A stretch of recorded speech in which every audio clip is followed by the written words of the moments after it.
Notre mode de vie au quotidien et la surconsommation ont un impact direct sur notre environnement. Depuis quelques années, des alternatives sont proposées pour agir en faveur de notre planète. C'était le thème de l'Eco-Hub organisé au Stars and Bars.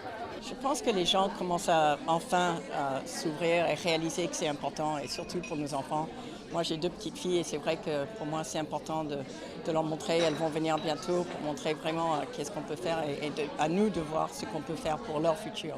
Plusieurs ateliers présentaient leurs solutions, des astuces qui peuvent parfois être surprenantes, comme ici avec des gâteaux réalisés à base d'épluchures ou de pain rassis. Nous avons voulu montrer qu'il était possible de cuisiner des choses délicieuses avec des épluchures, avec des zestes d'orange, avec des peaux de banane ou les peaux et les trognons de pommes, ou même les trognons de choux, les fans de carottes. La politique du zéro déchet s'invite petit à petit donc dans notre quotidien. Tout devient lavable, réutilisable. Tout le monde se sert du sopalin, de l'essuie-tout. Et ça, moi, ça fait plus d'1 an que j'en ai plus à la maison. Pourquoi ? Parce que j'ai tout simplement ça.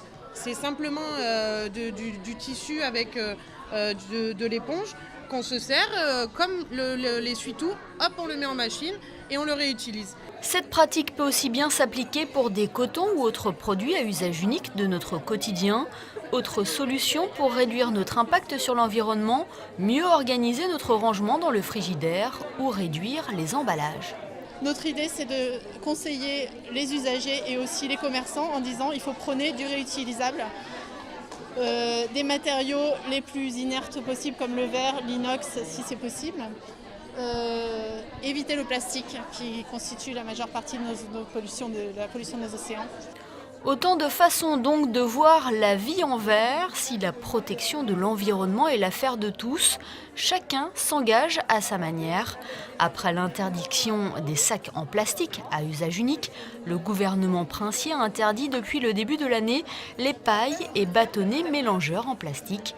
La direction de l'environnement, elle, invite depuis 2014 les commerces à s'engager tout particulièrement sur la réduction de leurs déchets et leurs émissions de gaz à effet de serre.